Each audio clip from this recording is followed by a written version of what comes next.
5. Tak, nacisnąłem rekord. No i zobacz. Powiedz cześć, Kalinka. Powiedz witaj na kanale mepi-pl. Witaj na kanale mepi-pl.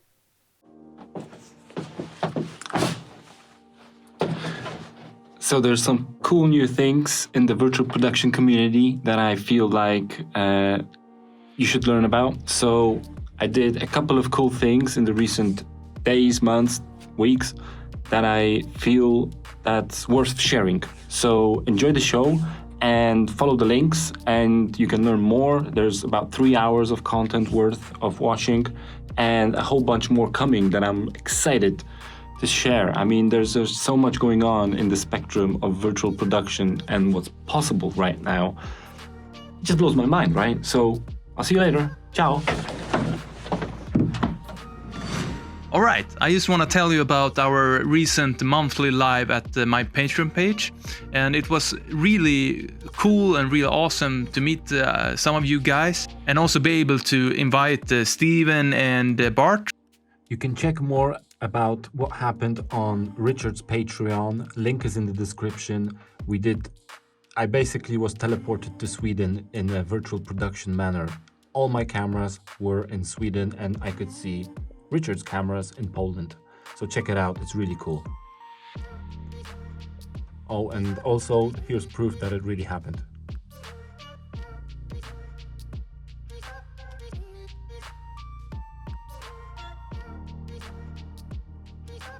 3D mouse.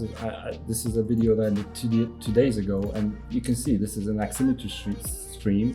I have my camera plugged in, and I was able to just fly around with a cube and just do funky things with it. And I think it's a really cool way to... That looks really smooth.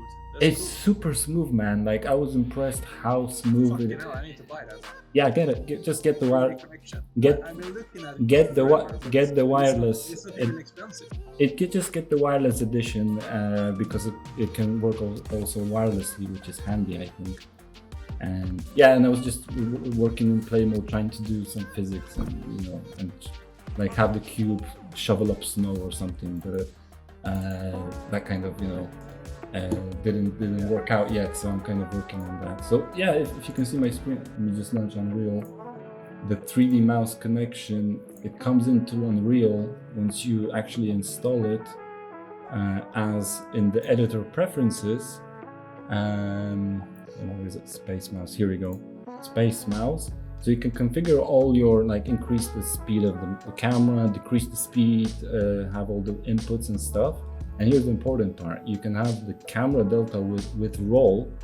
So you can have, I'm kind of missing this in virtual production, is have the FPV, which is, a camera flying in without no limitations, so you can have that with the roll or no roll if you're into that. So if I go with the roll, and I grab this thing now, and let me just, do I have it set up? I think I may have it upside down. Anyway, so yeah, it's rolling this way or this way, and that kind of doesn't really work well when you want to shoot something. Usually you want to keep everything horizontal, right? But say you want to do something like a fly-in camera, and then while you're rotating, you do it at the same time. So I'm kind of mucking it around because I need this axis to be locked in because it's very confusing without it. And also, I can share you the exact settings because it took me a while to figure this out to work with the plugin, because the plugin doesn't work with the official drivers from the 3Dconnexion. You need to kind of uncheck a few things in the 3Dconnexion connection home settings, right? With the trainer, advanced settings. Yeah, you need to get rid of the key to all 3Dconnexion navigation devices is the controller tab. Oh, please shut up. Thank you. Yes. I don't want the trainer. Thank you. So yeah, you need to get rid of these. Practically uncheck all of this, and then it should work correctly. That's what the guy told me. I asked him about the settings, and let me just go back to the space mouse so you can see it with no roll. reset the camera. Now. All right. But I don't understand how it works. How can you move forward and backwards? It just does one wheel, right?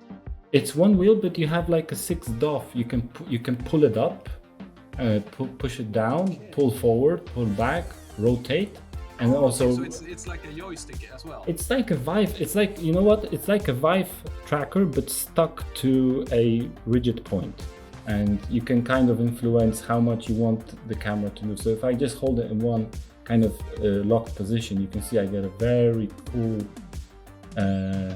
You know. I need to check your. Can you show me? But are you physically moving it, or it just? Can you see my camera? Yeah. Yeah. Okay, so I'll show you. Hold on. Let's go to like this. Show us how it works.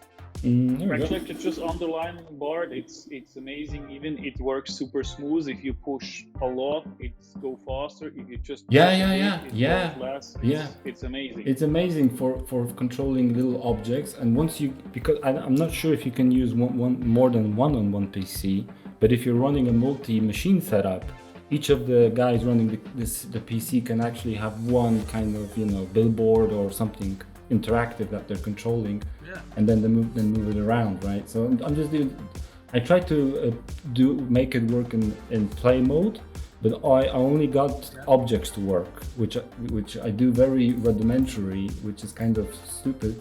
But all I do is I just pilot the object. So if I go out of the, let me go into the perspective mode here. Just go classic perspective out of the camera, and if you go here and just go. I use the Control-Shift-P usually, but if you go Control-Shift-P, it takes control of the cube, right? So if I just have a look from, how do I do this? I think you need to do, once you're in Aximmetry, you can, in play mode, from the camera, from Aximmetry, you can see the cube moving around, which is pretty cool because it's just an easy way of, you know, interacting with all these things. And I've never, like, I was I should get one, should I? Maybe not. And I was like, fuck it, I'm getting one. And I was like, why didn't I discover this before? Even this stupid Vive, like literally, because it's so much easier to just connect this, and here you go, or even gives the client to play around in Unreal. And hey, you can move the camera around. It's pretty intuitive, and you just say, you know, you make it really slow, so he doesn't like go wonkers, and he'll be happy, or he can just move an object in and then move it out. It's pretty cool for that for that. So that's a great tip. And so this was also pretty handy in your workflow. I place it on the left side to use it with the left hand. On the right side, you have still your normal mouse. So you have a super cool workflow with keyboard and everything. Right. Yeah. I was using it upside down. That's why I was confused. So yeah. So now when I actually push forward, it goes forward, left, right, and when I go left, you can do really cool. I've found it that the best thing to do with it. So I'm actually rotating the cube now. You can see the shadows, right? Is to do fly arounds about objects, right? It just works really nice to just stream this kind of view. And then just fly off to the screen. If I really I'm like really pushing it hard now. So I have a. So, if you're using it in Aximmetry, if you can apply it to Aximmetry, you can just add a smoother node to it, so it will be really smooth. Oh yeah, that's interesting. So you can all right? Because I was thinking of just recording, because the cool thing about this also is that not only that it works in Unreal. Because I'm also a Blender kind of freak. I like to use Blender, and it works even better in Blender. By the way, I mean not better, but it's just actually. Let me see if Blender will open up today. And I was pretty impressed that it worked in Blender too. And because people have hacked the drivers from it. Let's see. Yeah, there we go. So it just works out of the box, and all it is. It's just in the input. It's called NDOF, and that thing could make me use Blender, because I never got. Oh man, the moving around the Blender. That's what Oh You man. know, every time I open Blender, okay, I'm gonna learn a Blender now, and the moving around in the Blender viewport is always what gets me to close the software. Oh yeah, I get you there. It's part of the, and also moving around objects and stuff. But you'll get the hang of it also.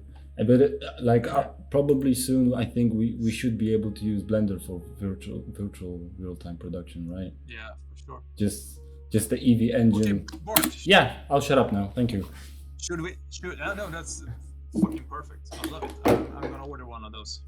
All right. But Okay, so I've been experimenting with the Atem Mini, and this is pretty. Now I know that I need the Atem Mini Pro ISO. So Blackmagic, goddamn you. Anyway, I have this screen mirrored here, so just so I can know what's going on. But check this out. I have one 360 camera. I think it's it's a 180 camera rigged up here. It's a Kodak old SP 360 camera here that I have laying around. And just the GoPro Hero 4, which is a pretty old GoPro, for comparison. And when I go to my monitor here, you can see I can switch through these cameras and get a live preview on the monitor. So I can be talking to this camera if I'm looking into this monitor, or looking into this camera if I want a whole overview of my whole studio, basically. So this is pretty cool. And I still have two more cameras that I can rig up here, 1 and 2. And this is pretty cool. I mean, this is just... I got my old camera gear up and going to do a little test here. So these are 2 generations and 2 completely different cameras. This is the A6 6300 with a HDMI out, and a Panasonic. These were called the classic.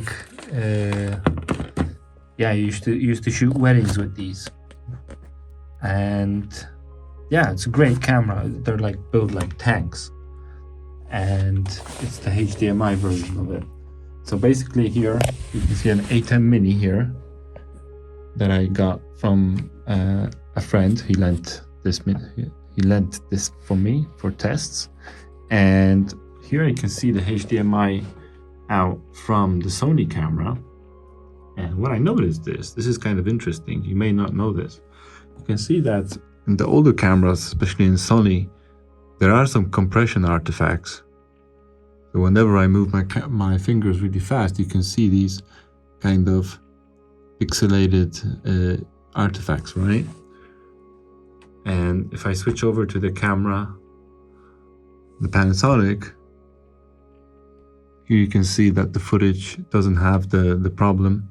It is a bit more darker, right? Because the lens isn't as bright. But overall, it has a much cleaner HDMI output. Someone has time, he can try it and to share with the knowledge. Exactly. This was interesting. Yeah. So that's very nice, and thank you for staying online, guys. And this is a start of something nice, hopefully. Dziękuję za oglądanie. Widzicie? Ona jest wspaniała.